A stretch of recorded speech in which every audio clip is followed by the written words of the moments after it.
On entend bien, hein. Ça marche. Bon, bonjour à tous, je vous propose de commencer doucement.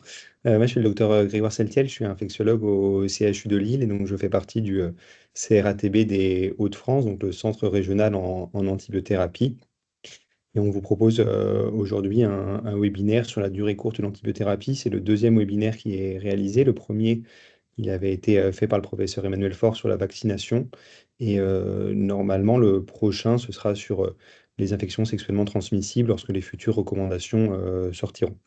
N'hésitez pas à m'interrompre si vous avez des questions avec le micro ou sur le chat. Dans le chat, je répondrai à la fin. Vous pouvez très bien m'interrompre pendant la présentation si nécessaire.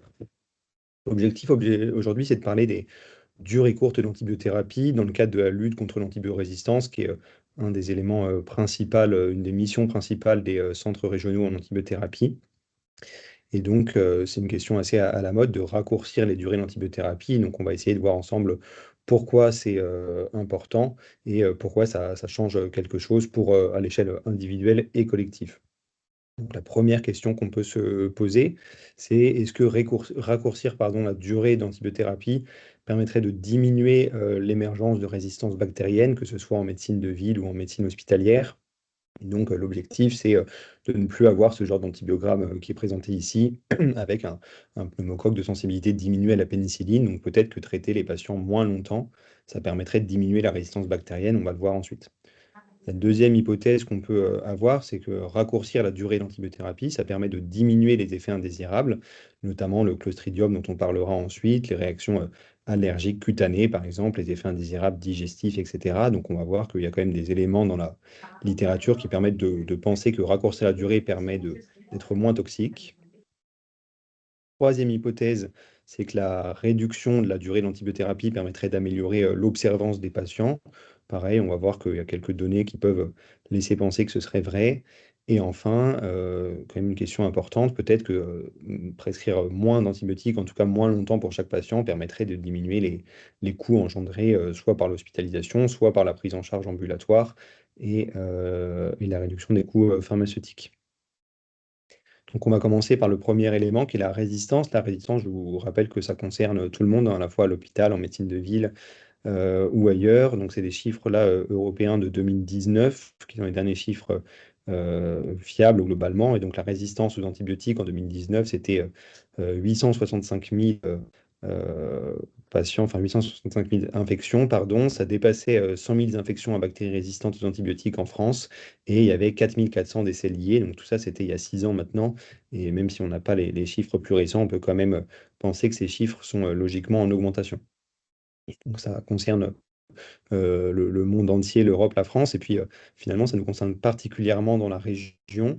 Donc ça, c'est des chiffres plus récents à l'échelle du coup nationale. C'est la mission Primo avec les résultats de l'année 2023 où ils étudient les principaux, l'épidémiologie des principales résistances. Et donc là, on est sur de l'Escherichia coli, BLSE. Donc BLSE, c'est bêta-lactamase à spectre élargi. Globalement, c'est Escherichia coli qui sont résistants aux céphalosporines de troisième génération.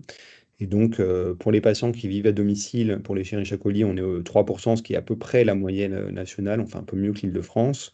Donc, c'est pas très alarmant. Chez les patients qui vivent en EHPAD, par contre, on voit qu'il y a une différence, hein, ça dépasse les 10% dans la région des Hauts-de-France, qui est plus que dans beaucoup, beaucoup d'endroits de la France. Donc, on est concerné dans la région. Pour la Klebsiella pneumoniae, donc qui est responsable d'infections urinaires le plus souvent, voire de pneumonie, c'est à peu près la même chose, hein. En médecine de ville, on n'est pas trop mauvais élèves. Par contre, en EHPAD, on dépasse une des 5 régions pardon, qui dépasse les 20% de Klebsiella résistantes au BLSE. Et enfin, je vous ai mis des chiffres pour la résistance au quinolone cette fois-ci. L'Escherichia coli en ville, c'est 13%. En EHPAD, pareil, ça dépasse les 20%. Et donc, toujours les 4-5 mêmes régions qui sont mauvais élèves. Et pour les Klebsiella pneumoniae résistants au quinolone, on retrouve la même chose. Donc, tout ça pour dire que la résistance aux antibiotiques, c'est vraiment un problème. Et donc, il faut essayer de limiter cette résistance. Et donc, peut-être que raccourcir la durée d'antibiothérapie permettrait de diminuer cette résistance.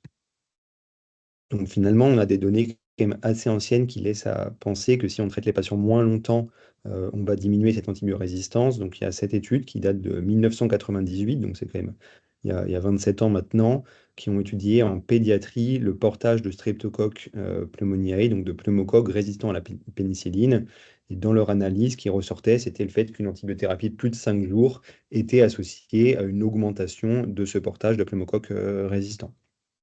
Ça, c'est des études anciennes et il y en a des beaucoup plus récentes, beaucoup plus puissantes, notamment celle-ci en 2022.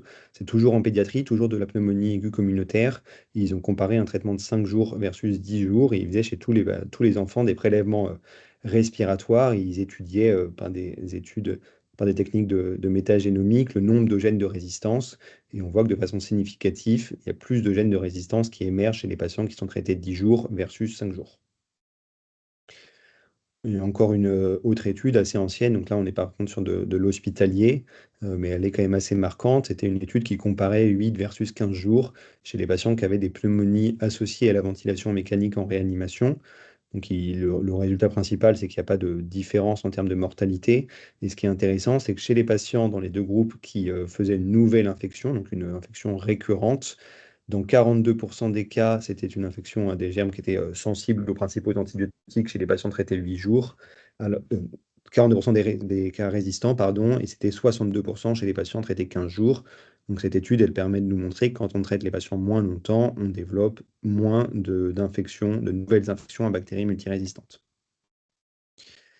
Donc je pense qu'on peut dire de façon assez certaine que si on arrive à réduire les durées d'antibiothérapie, on réduira l'antibiorésistance. Ensuite, il y a le problème de la problématique des effets indésirables dont je vous ai parlé.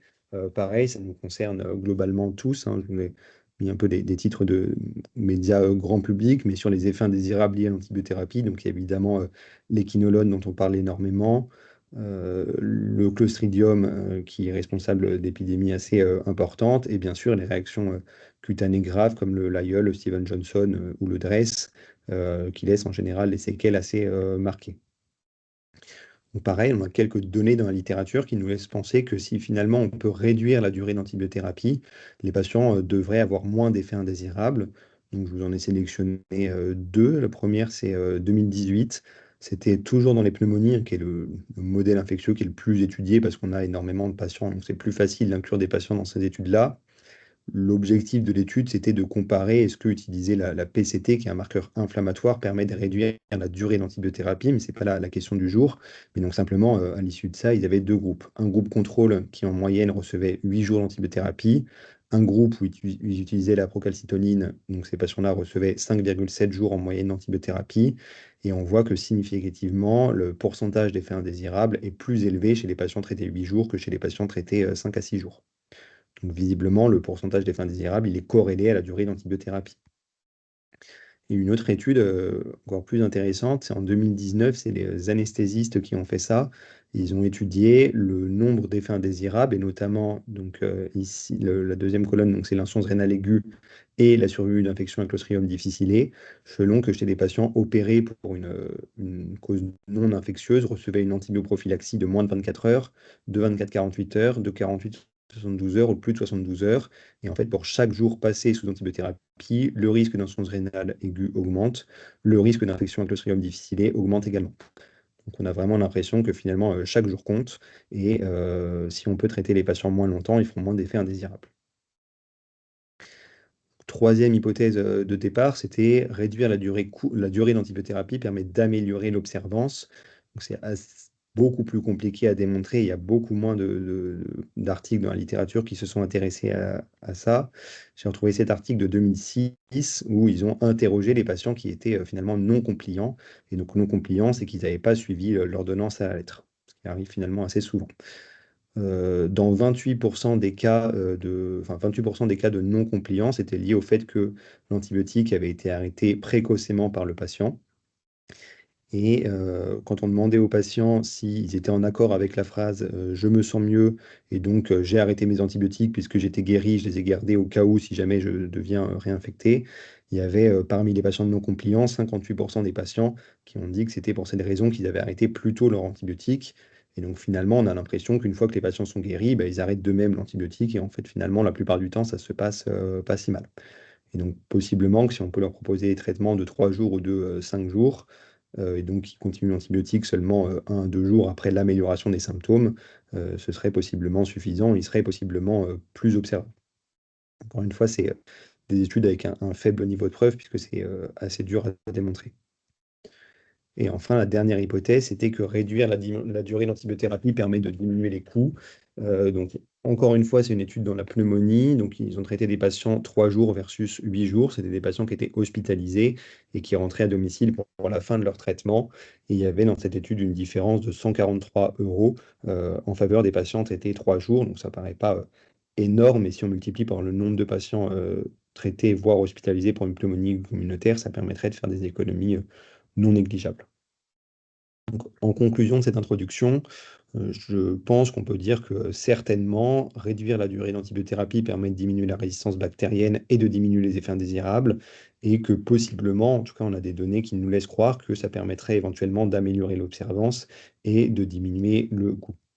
Et donc, ce qu'on a également vu, c'est que chaque jour compte, et donc c'est pas anodin de traiter les patients 5 jours versus 7, par exemple, en fonction de l'infection.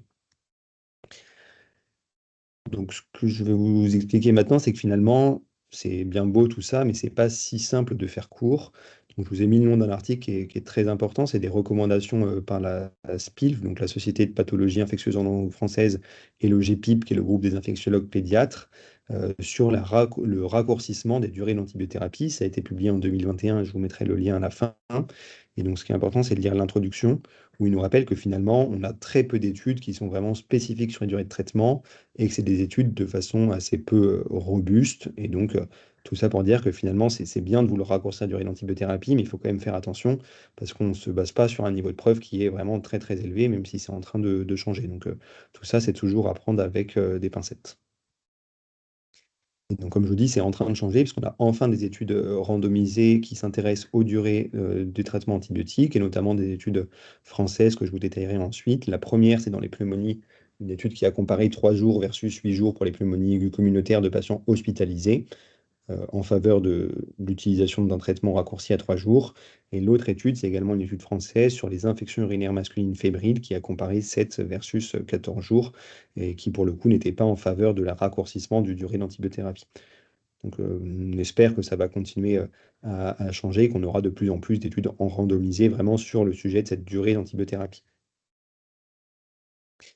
Qu'avant de parler de raccourcissement de durée d'antibiothérapie, peut-être que dans la plupart des cas, la meilleure durée, c'est finalement 0 jours. Donc, c'était juste un petit rappel pour vous rappeler que toutes les infections ne se traitent pas par antibiotiques et qu'il y a des indications de non-antibiothérapie. Donc, je vous ai cité quelques exemples, hein. Il y a des patients qui, contrairement à ce qu'on croit, qui ne sont pas infectés. Donc, je vous cite les dernières recommandations de la HAS de 2025 sur la maladie de Lyme, qui nous rappellent que l'antibioprophylaxie post-piqûre n'est pas recommandée, quelle que soit la population concernée, même les immunodéprimés, quel que soit le temps en contact avec la tique, etc. Évidemment, il ne faut pas prescrire d'antibiotiques dans ces cas-là. Il y a des infections qui vont guérir tout seul, c'est des infections virales évidemment, les rhinopharyngites, la grippe, les angines virales, la bronchite, l'otite. Donc je pense qu'il ne faut pas hésiter à transmettre aux patients l'ordonnance de non-prescription d'antibiotiques qui explique la durée des symptômes, etc. C'est pas très nouveau. Et enfin, je vous rappelle qu'il y a des infections bactériennes qui guérissent spontanément, hein. C'est l'otite moyenne aiguë de l'enfant qui a plus de 2 ans, qui a des symptômes modérés, la sinusite maxillaire avec des symptômes qui s'amendent spontanément en moins de 48 heures, etc. Plus compliqué, il y a la situation où on a un prélèvement microbiologique qui va être contaminé, donc c'est un peu plus dur un peu plus difficile d'interprétation. Donc ça peut être l'expectoration qui est finalement contaminée par la salive du patient, les urines, si le recueil n'est pas fait proprement avec une contamination par la flore cutanée, ou les hémocultures qui peuvent, si elles ne sont pas faites en conditions stériles, qui peuvent retrouver des contaminants de la peau. Donc avant de mettre des antibiotiques sur le résultat d'un prélèvement, il faut faire attention comment a été réalisé ce prélèvement. Est-ce que c'est un prélèvement d'un site qui normalement est stérile, etc., avant de mettre des antibiotiques. Et après, situation encore plus compliquée, mais la plus fréquente finalement, c'est le cas de prélèvement sur des sites qui sont colonisés. Et donc les urines, par exemple, ça peut tout à fait être colonisé, quel que soit le chiffre de leucocyturie. Donc ce qu'on dit, c'est qu'un ECBU positif sans signe clinique, il faut conclure une colonisation, surtout comme dans ce cas-là, quand on a plusieurs pathogènes. Ou alors il faut bannir les écouvillons cutanés, puisque ce qu'on va retrouver, c'est la flore cutanée simplement. Et donc, malgré cette identification microbiologique ici qui fait assez peur avec plusieurs bactéries, notamment des bactéries multirésistantes. Finalement, c'est un site non stérile, donc c'est de la colonisation jusqu'à preuve du contraire. Tout ça pour dire que c'est très important d'essayer de réduire notre durée d'antibiothérapie, mais c'est probablement encore plus important de prescrire des antibiotiques uniquement en cas d'infection prouvée. Ce que je vous propose, c'est de prendre deux exemples pour le raccourcissement de durée d'antibiothérapie. C'est les pneumonies aiguës communautaires et les infections urinaires, qui sont quand même des infections prises en charge, enfin les infections les plus fréquentes, que ce soit en médecine ambulatoire ou en médecine hospitalière. Et donc, on commence avec les pneumonies. On rappelle les recommandations des pneumonies bon, qui ont été mises à jour tout récemment. Les anciennes dataient de 15 ans, donc c'était en 2010. Et en 2010, la durée du traitement antibiotique, c'était un peu moins un problème. Et donc, ce qui était dit dans ces recommandations, c'était que classiquement, il fallait traiter les pneumonies entre 7 et 14 jours, et que c'était en moyenne 10 jours. Ça, c'est très ancien et c'est heureusement plus d'actualité.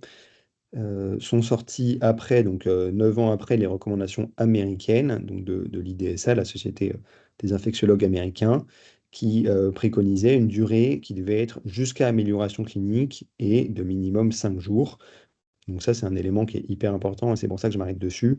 C'est que finalement, pour décider d'une bonne durée d'antibiothérapie, il faut en fait tenir compte de l'évolution du patient, est-ce qu'il s'est amélioré ou pas. Donc ça, c'est les premières recommandations qui évoquaient cette réévaluation clinique et donc les antibiotiques jusqu'à amélioration clinique, minimum 5 jours. Et finalement, en fait, c'est des données très anciennes, cette histoire de réévaluation clinique, puisque c'est une étude dans les pneumonies de 1998 qui a mis ça en évidence. C'était une étude prospective multicentrique, il y avait 686 patients, et ils ont pris donc des patients qui étaient pris en charge pour une pneumonie communautaire qui étaient hospitalisés. Et sur ces patients, ils ont réussi à définir des critères de bonne évolution, qui sont les critères qui sont à gauche sur la diapositive. Donc, c'est une fréquence cardiaque inférieure à 100, une pression artérielle systolique supérieure à 90, une fréquence respiratoire inférieure à 24, une saturation à plus de 90% et une température inférieure à 38 degrés chez un patient non confus qui pouvait prendre par voie orale un traitement. Et ce qu'ils ont montré dans cette cohorte, c'est que les paramètres hémodynamiques, donc la fréquence cardiaque et la pression artérielle, s'amélioraient en 2 jours, et les paramètres respiratoires, donc la fréquence respiratoire, la saturation et la fièvre, s'amélioraient en 3 jours, et que chez les patients qui avaient atteint ces critères de stabilité, il y avait finalement moins d'1% des patients qui s'aggravaient.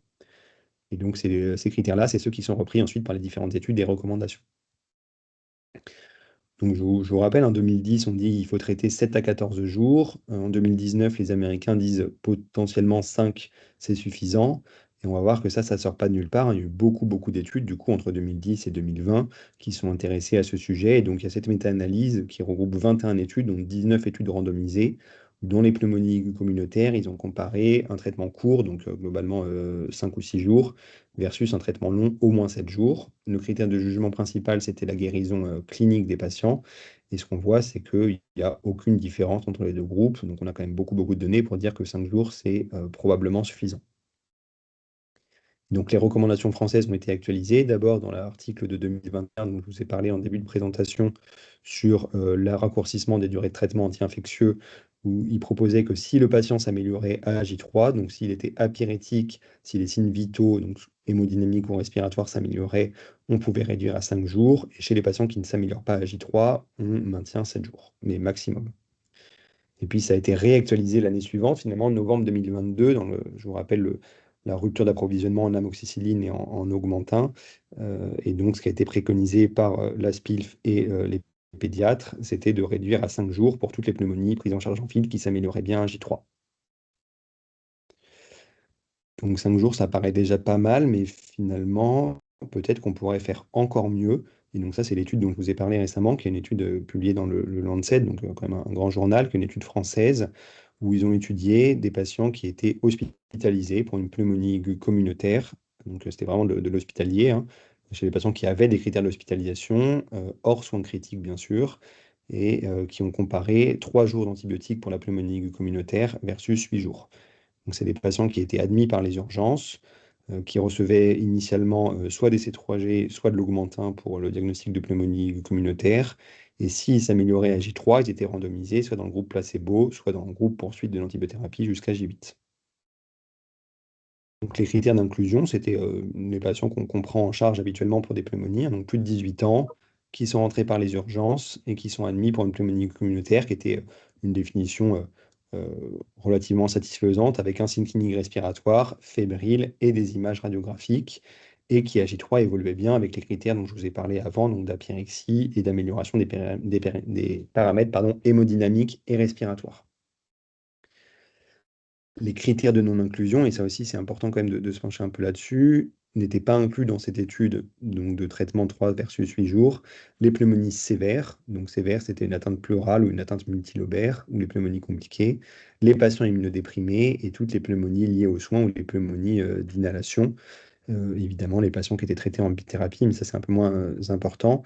Mais donc attention, hein, les immunodéprimés et les pneumonies d'inhalation assez fréquentes en EHPAD notamment n'étaient pas inclus dans cette étude de 3 versus 8. Le critère de jugement principal de cette étude, c'était la guérison à J15. Et donc un patient guéri, c'est un patient qui était apyrétique et qui s'améliorait sur le plan respiratoire et qui bien sûr n'avait pas nécessité une nouvelle antibiothérapie additionnelle en plus de son antibiothérapie initiale. Et la population de l'étude, c'était des patients finalement vraiment, ceux qu'on voit, passer par les urgences puis hospitalisés ou qu'on peut voir initialement en médecine ambulatoire avant qu'ils soient hospitalisés. Donc c'était un âge, médian qui dépassait 70 ans. 40 des patients étaient sous oxygène et il y avait des comorbidités dans, à peu près 25 des cas, en dehors de l'immunosuppression bien sûr, et un score de gravité, le score PSI, qui montrait que les patients avaient une gravité globalement, modérée. Donc c'était pas des patients qui étaient déjà guéris avant même d'avoir reçu leur antibiotique. Le résultat de cette étude, c'est que la guérison, qu'elle soit évaluée en ITT ou en per protocole, était, la même, enfin, il n'y avait pas de différence significative entre les 2 groupes. On a même, l'impression, hein, ça tend à la significativité vers le fait que les patients traités 3 jours avaient un meilleur pronostic, mais ça, on ne pourra pas le dire. Mais ce qu'on peut dire vraiment, il n'y a pas de différence entre 3 versus 8 jours dans cette étude, randomisée. Et ce qui est intéressant quand même, c'est de regarder les sous-groupes. Dans les sous-groupes, donc ils ont fait des sous-groupes en fonction de l'âge, hein. Est-ce que les patients plus âgés avaient un moins bon pronostic ou en fonction du PSI, donc le score de gravité? Est-ce que les patients plus graves au diagnostic euh, avaient, devraient plutôt être traités plus longtemps? Et finalement, il n'y a pas de différence significative dans les sous-groupes. Donc dans cette étude randomisée, 3 versus 8, ça fait la même chose, quel que soit l'âge du patient et quel que soit le score de gravité. Encore une fois, c'est des analyses en sous-groupes, donc on va prendre avec des pincettes. Et donc finalement, les recommandations françaises, elles ont été actualisées vraiment sur les derniers mois. D'abord par la HAS en décembre 2023 pour les patients ambulatoires. Et donc ce qui est écrit dans ces recommandations, c'est que la durée d'antibiothérapie pour une pneumonie aiguë communautaire non compliquée, ça devrait être grand maximum 7 jours et qu'on pourrait arrêter à 5 jours, voire même à 3 jours, si les critères de stabilité clinique soient obtenus. Encore une fois, c'est la pyrexie, l'amélioration des paramètres hémodynamiques, l'amélioration des paramètres respiratoires. Et attention, hein, c'est bien précisé que ces paramètres doivent être vérifiés par le médecin et que le patient doit être informé. Et donc, ça peut poser quand même des questions en médecine ambulatoire, on le verra après, sur la possibilité ou non de réévaluer tous les patients cliniquement à J3. En tout cas, c'est autorisé de traiter 3 jours sous condition. Et donc, il y a eu d'autres nouvelles recommandations, qui sont les recommandations de la Société de pathologie infectieuse en langue française, publiées en 2025, le mois dernier, où la durée recommandée pour toutes les pneumonies communautaires, donc là, on n'est pas que sur de l'ambulatoire, hein, c'est également à l'hôpital. Les patients qui s'améliorent à J3, tout à fait, c'est recommandé de traiter les patients 3 jours. Si le patient s'améliore seulement entre J3 et J5, c'est autorisé de le traiter 5 jours. Si le patient à J5 s'est toujours pas amélioré, c'est globalement 7 jours. Et normalement, il n'y a pas besoin de traiter une pneumonie communautaire pendant plus de 7 jours, sauf complications. Et une nouvelle fois, les critères de stabilité clinique, c'est toujours les mêmes. Donc en conclusion, pour la pneumonie communautaire, un patient qui s'améliore à J3, on peut arrêter le traitement à 3 jours. Un patient qui s'améliore uniquement entre J3 et J5, on préconise plutôt de continuer jusqu'à 5 jours. Un patient qui ne s'améliore pas avant J7, on préconise de traiter à 7 jours. Et le message probablement, c'est qu'en fait, c'est pas normal dans la pneumonie communautaire que le patient ne s'améliore toujours pas à 5 jours et qu'il faut absolument rechercher une complication dans ces cas-là. Un traitement supérieur à 7 jours doit toujours être argumenté. Il n'y a pas besoin de prolonger l'antibiothérapie car le patient est fragile, etc. Et ça pose quand même deux questions, ces recommandations. La première, c'est comment réévaluer les patients, puisque probablement qu'il ne faut pas faire 3 jours antibiotiques si on n'a aucune idée de comment le patient a évolué. Et donc, est-ce qu'il faut, en médecine ambulatoire, revoir tous les patients à J3, que ce soit fait en téléconsultation, ou alors donner des consignes de reconsultation aux patients. Donc, tout ça, c'est à discuter, bien entendu. Et l'autre point important, pardon, c'est attention, les patients immunodéprimés qui étaient exclus de ces études, hein, que ce soit les études d'arrêt de traitement à J3, voire même les études d'arrêt de traitement à J5. On n'a pas de données chez ces patients-là, notamment les splénectomisés, les patients d'hématologie, les patients transplantés, etc., pour dire qu'on a le droit de raccourcir à J3 et J5. Donc il faut maintenir 7 jours chez ces patients-là. Et petit aparté, hein, juste pour dire que les patients qui ne s'améliorent pas à J3, voire à J5, donc certes, il faut prolonger jusqu'à J7, mais attention, le message, c'est surtout qu'il faut traquer la complication. Et donc, ça, c'est une étude publiée en 2012 qui a étudié plus de 600 patients avec une pneumonie à pneumocoque. La pneumonie compliquée, finalement, c'était quasiment 50% des cas, hein, que ce soit à cause d'une atteinte multilobaire ou à cause d'une pleurésie, voire d'un opième. Donc, surtout, les patients qui ne s'améliorent pas, certes, il faut prolonger, mais surtout, il ne faut pas hésiter à recontrôler les imageries, soit la radiographie thoracique, voire même le scanner thoracique en cas de doute. Ensuite, de façon plus rapide, on peut passer sur les autres infections respiratoires, notamment pathologie très fréquente, c'est la BPCO et les exacerbations de BPCO.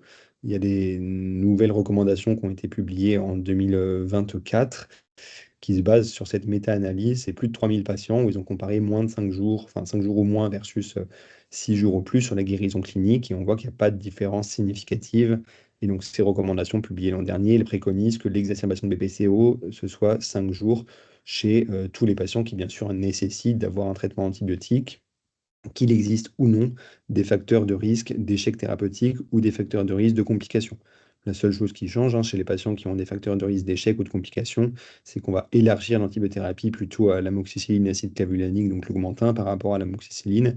Mais le message, c'est que l'exacerbation de BPCO, il faut traiter 5 jours. Les pneumonies d'inhalation, les recommandations ne sont pas encore publiées, ça ne devrait pas tarder, mais la durée qui sera préconisée, c'est 5 jours. Donc ça, c'est important, notamment pour les patients en EHPAD à risque avec des troubles de la déglutition. Il n'a pas été retenu pour l'instant la durée de 3 jours, puisqu'on n'a pas les patients avec les pneumonies d'inhalation ont été exclus de l'étude 3 versus 8. Donc pneumonie d'inhalation, ce sera 5 jours si le patient s'améliore bien à 72 heures, et sinon 7 jours. Et enfin, le mycoplasme dont on a beaucoup parlé ces derniers mois, voire années, sur une épidémie en cours. Il y a eu des recommandations faites à ce moment-là, en décembre 2023, pour un peu clarifier la prise en charge thérapeutique de ces patients, avec beaucoup de molécules qui sont préconisées. Et celles qui sont préconisées en premier, c'est la clarithromycine, puisqu'on a des données qui nous permettent de dire qu'on peut faire seulement 5 jours, voire l'azithro, puisqu'on peut faire 5 jours également. Pour la spiramycine, c'est plutôt 7 jours, et la roxythromycine, plutôt 10 jours. Et en cas de contre-indication au macrolide, la seconde ligne, c'est les cyclines, et c'est 7 jours également. Donc là, il n'y a pas trop de débat sur le mycoplasme non plus. S'il n'y a pas de questions pour le moment, on peut passer aux infections urinaires maintenant. Alors, l'infection urinaire, c'est une question qui est assez complexe aussi, puisque c'est très varié le terme infection urinaire, et donc il faut bien savoir de quoi on parle. Est-ce qu'on parle de cystite? Est-ce qu'on parle de pyélonéphrite? Est-ce qu'on parle d'infection urinaire masculine, fébrile, d'infection urinaire masculine sans fièvre, pardon? Et c'est des maladies enfin des infections qui n'ont pas du tout le même pronostic. Je propose qu'on s'arrête très vite sur la cystite. La cystite simple, les recommandations, ça tout le monde le sait, c'est fosfomycine trométamol, donc le monuril en dose unique. Et pourtant, en fait, on a des études, hein, notamment celle-ci en 2018, qui a comparé dans la cystite simple 5 jours de nitrofurantoïne versus une dose unique de fosfomycine. Et ce qu'on voit, c'est qu'il y a une supériorité de la nitrofurantoïne sur la fosfomycine. Pour autant, malgré cette étude, les recommandations, c'est quand même de traiter par monuril en dose unique. Et donc tout ça pour vous dire que sur des infections non graves comme la cystite, il faut absolument privilégier les traitements courts, même si finalement c'est peut-être pas les plus efficaces. Après, on peut quand même s'interroger sur ce chiffre de 58%. En pratique et en vie réelle, on a quand même l'impression que le monuril fonctionne dans plus de pourcentage de cas de ça. Mais toujours pour vous dire que vraiment le traitement court, ça doit rentrer dans la pensée quand on réfléchit à quel antibiotique prendre. Si le patient est vraiment pas grave, autant faire au plus court. Ensuite, on va s'intéresser à la pyélonéphrite. La pyélonéphrite, on a également, comme dans la pneumonie, pas mal d'études, hein. Et donc là, ça, je vous ai présenté une méta-analyse publiée en 2020. C'est plus de 1500 patients où ils ont comparé moins de 7 jours contre plus de 10 jours dans la pyélonéphrite aiguë simple. Le critère de jugement clinique, c'est le critère de jugement principal, pardon, c'était la guérison clinique. Et on voit que c'était en faveur d'un traitement court. Donc les recommandations, c'est celle-ci, c'est que la pyélonéphrite aiguë simple, il faut mettre 7 jours d'antibiotiques en cas de bêta-lactamine injectable ou de fluoroquinolone. Pour les autres antibiotiques, donc par exemple l'amoxicilline pour un Escherichia coli sauvage, le cotrimoxazole en cas de résistance à l'amoxicilline, l'augmentin, etc., tout ça en péros, on n'a finalement pas de données encore qui nous permettent de faire 7 versus 10, donc c'est plutôt 10 jours sur les recommandations de 2018 et qui ont été confirmés en 2021 en attente des futures recommandations. Pour les pyélo à risque de complications, les pyélonéphrite graves, la durée qui est recommandée, c'est 10 jours. Et donc, c'est plus recommandé d'aller jusqu'à 14 jours dans la pyélonéphrite. Encore une fois, là, je ne l'ai pas précisé, hein, mais quand on parle de pyélonéphrite, par définition, c'est chez les patients de sexe féminin, sinon on parlera d'infection urinaire masculine. Donc, justement, les infections urinaires masculines, on a un petit peu changé, enfin, la nomenclature est un petit peu en train de changer. Et le message, c'est que maintenant, on va essayer de parler d'infections urinaires masculines fébriles et d'infections urinaires masculines sans fièvre. Et donc pourquoi? C'est notamment avec cette étude que je vous avais présentée au début en disant qu'il y avait des études randomisées maintenant sur les durées de traitement antibiotique. Donc c'est l'équipe de Saint-Louis qui a coordonné cette étude. Donc c'est une étude française qui a étudié des patients qui avaient donc ce qu'on appelait avant une prostatite, en tout cas une infection urinaire masculine avec de la fièvre. C'était une étude randomisée en deux groupes, un groupe 7 jours, un groupe 14 jours. C'était un antibiotique, donc l'ofloxacine, une fluoroquinolone qui a été utilisée, qui est un antibiotique qui a une très bonne diffusion prostatique. Et ils ont étudié la guérison, qu'elle soit clinique ou microbiologique, après 6 semaines d'antibiothérapie. Et donc pour le coup, les résultats sont plutôt décevants parce qu'on voit que le succès, il est seulement de 55% chez les patients traités 7 jours et qui monte à 77% chez les patients traités 14 jours. Donc finalement, raccourcir la durée d'antibiothérapie, ça ne marche pas à tous les coups, donc il faut des études, hein, avant de dire que c'est possible.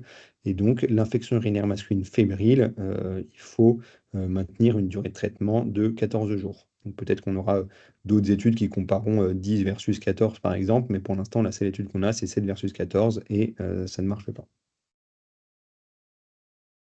Et enfin, la nouveauté en ce moment dans le domaine des infections urinaires, notamment des infections urinaires masculines, pardon, c'est de parler de cystite de l'homme. Donc c'est quelque chose qu'on a pourtant en France toujours appris que ça n'existait pas et qu'une infection urinaire masculine, jusqu'à preuve du contraire, la prostate était atteinte et donc il fallait des antibiotiques qui diffusent bien dans la prostate et sur une durée suffisamment longue. Et donc ça, c'est ce qu'on apprend, hein, notamment le CNPD, qui est le livre pour apprendre l'infectiologie. On nous dit que l'infection urinaire chez l'homme, c'est toujours un risque de complications et on considère que la prostate est toujours potentiellement infectée. Donc ça, c'était ce qui est appris en France. Mais finalement, en fait, si on s'intéresse à ce qui se passe ailleurs, finalement, par exemple, si on prend les recommandations britanniques sur les infections urinaires masculines basses, donc par définition les cystites, ils nous parlent bien des hommes, donc qui sont classés dans les risques de complications, mais qui peuvent quand même faire des cystites. Et donc, dans de nombreux autres pays, finalement, la cystite de l'homme, ça existe. Et en fait, on a quand même beaucoup de données sur le sujet. Donc, il est sorti une étude norvégienne, c'est une étude rétrospective, mais sur quasiment 150 000 patients, donc masculins, traités pour ce qu'ils ont donc appelé une cystite de l'homme. Et donc, c'était défini par des signes fonctionnels urinaires sans fièvre. S'il y avait de la fièvre, c'est jusqu'à preuve du contraire une prostatite ou une pyélonéphrite. Et en fait, donc sur les patients traités entre 2012 et 2019, il y a 71% des patients qui étaient traités avec des antibiotiques à un spectre réduit, qui n'ont pas de diffusion prostatique. C'était notamment la nitrofurantoïne, voire le phosphomycine trométamol, le pivmécélinam, etc. Et dans cette cohorte de 150 000 patients, finalement, les complications, c'était de moins de 2% des cas. Et il y avait moins d'1% de prostatite et moins de 1% des patients qui finissaient hospitalisés. Donc finalement, ça fait très longtemps que dans les autres pays, on traite des infections urinaires masculines sans fièvre comme des cystites. C'est pas encore tout à fait recommandé en France. Donc je vous ai mis un diaporama qui avait été présenté au JNI, le congrès d'infectiologie l'an dernier, où on a des pistes donc, qui sont issues de recommandations d'autres pays, hein, pour utiliser le pivmécillinam, le nitrofurantoïne, etc. Dans des cas d'infection urinaire masculine sans fièvre. Encore une fois, attention, c'est hors recommandation, hein. Pour l'instant, la recommandation, elle est toujours de traiter les infections urinaires masculines comme des prostatites, donc 14 jours, avec un antibiotique qui diffuse bien dans la prostate, donc soit des céphalosporines en intraveineux uniquement, soit des fluoroquinolones, soit du Bactrim. Mais possiblement que ça devrait être amené à changer pour s'accorder aux données des autres pays. Donc en résumé, pour les infections urinaires, chez la femme, il faut distinguer la cystite simple qui se traite par une dose unique de monuril. Je n'ai pas parlé ici des cystites à risque de complications, pour pas que ce soit trop lourd. La pyélonéphrite aiguë simple qui doit se traiter 7 jours en cas de bêta-lactamine injectable ou quinolone, 10 jours en cas d'autres antibiotiques. Et pour le coup, même si depuis le début de la présentation, je vous dis qu'il faut essayer de réduire la durée, possiblement que par exemple, enfin, il faut quand même se poser la question de quel est l'antibiotique qui a le moindre impact écologique. Et donc, il faut probablement mieux traiter une pyélonéphrite aiguë simple par 10 jours d'amoxicilline en péros plutôt que par 7 jours de fluoroquinolone en péros. Ce n'est pas le sujet. La pyélonéphrite aiguë à risque de complications, la pyélonéphrite aiguë grave, la durée recommandée, c'est 10 jours. Et chez l'homme, potentiellement, qu'il y aurait une place pour réduire à 7 jours le traitement des infections urinaires masculines non fébriles, même si, encore une fois, attention, c'est pas encore écrit dans les recommandations françaises. L'infection urinaire masculine fébrile, il n'y a pas de doute sur le fait qu'il faut monter à 14 jours. J'ai bientôt fini la présentation, simplement quelques freins à tout ça quand même. Et donc, il y a des situations particulières dont je vous ai un petit peu parlé tout au long de la présentation. Et donc, c'est toujours le même article, 2021, sur les recommandations de durée de traitement, qu'il faut bien lire en entier, hein. Et au début, on nous dit bien que on parle uniquement de situations courantes. Et donc ça, c'est ce que je vous ai dit tout à l'heure. C'est les immunodéprimés, par exemple, les patients qui ont du matériel, possiblement qu'il faut faire attention aux durées de traitement antibiotique et pas vouloir raccourcir chez tout le monde. Et une nouvelle fois, on parle que de patients qui évoluent bien sous antibiotiques, hein, notamment dans le cadre de la pneumonie, et donc chez des patients qu'il faut réévaluer. Donc attention aux patients immunodéprimés ou aux patients sur matériel qui sont quasiment toujours exclus des études. Et surtout, attention à la réévaluation des patients qui est indispensable si on a les capacités de le faire pour pouvoir mieux faire. Un petit message pour vous dire qu'il y a des situations particulières, comme je vous ai dit, hein, l'immunodéprimé, l'infection sur le matériel, les patients déjà exposés à beaucoup d'antibiotiques, etc. Et donc, c'est des situations où il ne faut pas hésiter à nous contacter. Et donc, je vous ai juste mis le lien pour certains s'ils ne sont pas au courant, mais on est disponible au CHU de Lille pour les médecins qui exercent principalement dans la métropole lilloise, principalement les médecins généralistes, mais aussi les spécialistes ambulatoires via la plateforme Unidoc. Et donc, justement, ces situations-là de pneumonie aiguë communautaire, par exemple, chez des patients immunodéprimés, si on a un doute sur la durée de traitement, etc., vous pouvez nous contacter dans ces cas-là. En presque conclusion, donc pourquoi c'est important de réduire la durée d'antibiothérapie? Donc ça, je vous l'ai dit en introduction, ça permet de diminuer la résistance bactérienne, ça c'est oui. Ça permet de diminuer les effets indésirables, ça c'est oui également. Potentiellement, ça permettrait également d'améliorer l'observance et de diminuer les coûts. Quand est-ce qu'il faut essayer de raccourcir la durée? Beh, finalement, dès que possible, hein, parce que je vous ai montré que l'antibiorésistance, c'est un problème et une urgence. Les effets indésirables, ça peut être gravissime, etc. Donc, dès que possible, il faut essayer de traiter les patients moins longtemps. Attention, parce qu'il y a quand même des patients chez qui il faut y réfléchir à 2 fois finalement. Et donc, je vous rappelle, c'est les situations qui ne sont pas courantes, donc notamment les patients immunodéprimés, les patients qui ont des infections sur matériel, puisque c'est des patients qui sont souvent exclus des études de raccourcissement de durée de traitement antibiotique. Et puis chez les patients qu'on ne peut pas réévaluer, notamment dans la pneumonie, hein. Donc dans l'infection urinaire, c'est un peu différent puisqu'on a une documentation microbiologique assez fiable en général avec le CBU, donc il y a moins de risques d'échec. La pneumonie, c'est toujours quasiment un traitement, en tout cas en médecine ambulatoire, un traitement probabiliste, hein. Donc il y a toujours un risque d'échec, donc il faut réévaluer les patients. Et donc comment bien faire court? Bah, il y a quand même des recommandations assez claires que je vais vous présenter sur les diapos suivantes, qui vous explique quelle durée est recommandée dans telle infection. Et en cas de doute, il ne faut pas hésiter à nous contacter. Et donc les durées qui sont recommandées, elles sont trouvables à deux endroits. Le premier, c'est cet article de 2021 de la SPILF qui a repris toutes les principales infections et la durée recommandée, encore une fois, en situation courante chez des patients qui évoluent bien. Mais attention, c'est un article qui n'est pas mis à jour au fil de l'eau. Et ce que je vous conseille plutôt, c'est les recommandations de la HAS, hein, c'est la même chose, mais celles-ci, elles sont actualisées fréquemment. Donc elles ont été mises en ligne au même moment en 2021, c'est les mêmes durées recommandées, mais elles sont mises à jour régulièrement, et notamment là, elles ont été mises à jour pour les pneumonies, par exemple. Donc c'est facilement trouvable sur Internet en tapant recommandation durée d'antibiothérapie HAS. Et donc il y a des fiches pour chaque infection. C'est également assez facile de les imprimer pour les avoir sous les yeux. Et donc par exemple, l'infection bactérienne cutanée, hein, donc c'est 7 jours. C'est bien précisé qu'on ne traite pas un érysipèle plus de 7 jours. Je me suis concentré là sur la pneumonie et sur l'infection urinaire, mais euh, ça s'applique bien sûr à toutes les infections. Les infections ORL chez l'adulte, où l'otite c'est 5 jours, la sinusite plutôt 7, l'angine plutôt 6. Et vraiment, ces fichiers-là, ils existent vraiment pour toutes les infections. Et donc, en conclusion, probablement que shorter is better pour limiter l'antibiorésistance, que chaque jour compte, hein, et c'est pas une lubie de vouloir traiter 5 jours versus 7. Globalement, on peut gagner quand même, comme je l'ai dit, en termes d'antibiorésistance, d'effets indésirables, etc., en raccourcissement de la durée de traitement. Il y a un article qui a été publié dans la revue du praticien par l'équipe de Garches, qui sont un peu précurseurs sur le raccourcissement de durée d'antibiothérapie, qui résume à peu près tout ce que je vous ai dit. Voilà, et donc je vous remercie pour votre attention. N'hésitez pas si vous avez des questions. Je vous ai remis notre organigramme pour que vous nous connaissiez. Donc le CRATB, le Centre régional antibiothérapie des Hauts-de-France, avec différentes équipes multidisciplinaires en antibiothérapie sur la région, pour l'instant à Lille, Tourcoing, Amiens et Valenciennes. Donc n'hésitez pas à nous contacter si besoin. Si vous posez une question. Oui. Bonjour, docteur Camara, médecin à l'Institut médical de Breteuil. Euh, Tout d'abord, merci pour la qualité de la présentation, le contenu, la simplicité. Vraiment, je tiens à vous remercier. C'est quelque chose de... Voilà. Par ailleurs, j'avais posé une question bon, dans le chat, à savoir, dans tous les critères, je ne vois pas de critères biologiques dans la surveillance.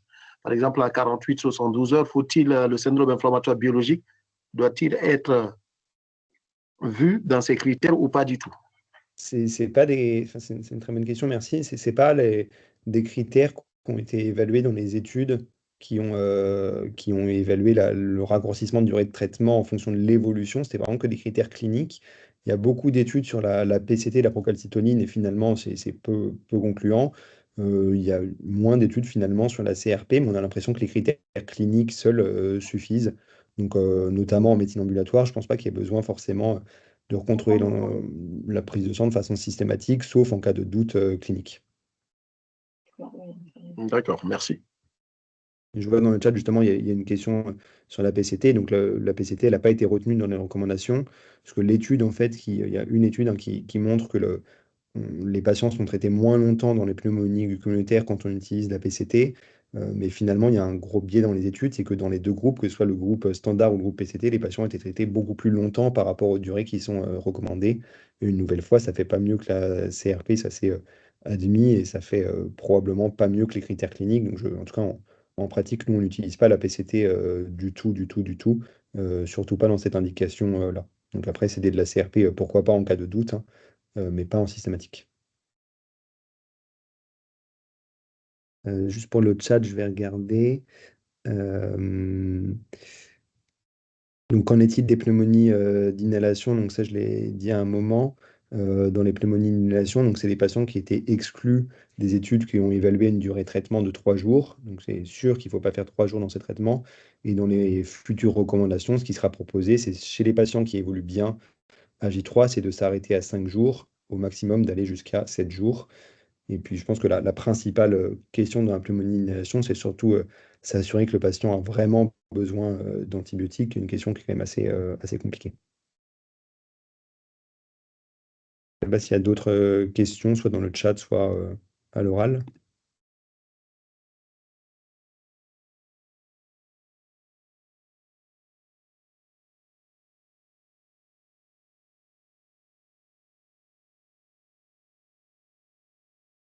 Donc, le diaporama, il sera disponible hein, en PDF sur le site du CRATB. Donc, il faut taper CRATB Hauts-de-France sur le site, et donc il y aura le diaporama du séminaire et le lien vers le replay.